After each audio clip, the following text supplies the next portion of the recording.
এই যে সোনার এখানে কান্না করতেছে, আপনি দ্বারা রেখে গেছিল, এই যে আপনি দ্বারা একা রেখে গেছিল, আমি পাগল হয়ে গেছে। এই সোনার সংসার নিয়ে আসছে। আল্লাহ, মাথা এগুলো কি দিছে? হ্যাঁ শোনো, হাসি দাও, একটা হাসি দাও।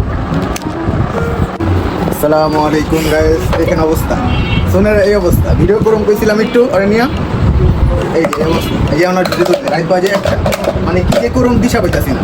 আমার কাম গাইস এতই, এই সকাল থেকে সোনার উপর জ্বালানো, এই জ্বালাতে জ্বালাতে শেষ। ভিডিও করুন, ভিডিও করা লাগবে না, আমার ভিডিও করা লাগবে না, ওই 10-15 সেকেন্ডে ভিডিও করা লাগবে না। এই অবস্থা হলে ভিডিও করা যায় বলেন তো? ভিডিও করার মাঝে সোনারা কান্নাকাটি করে, অনেক ডিস্টার্ব করে, ওকে আবার থামাতে হয়। তো আমাদের 10 সেকেন্ডের ভিডিও 10 মিনিট লাগিয়ে করতে হয়। তো আমরা অনেক কষ্ট করে ভিডিও করি। তো আমাদের চ্যানেলটাতে সাবস্ক্রাইব করে দিবেন। ক্যামেরাতে ভালো সাজতেছে, কি সুন্দর। হ্যালো, এখন আবার এই কাম করো,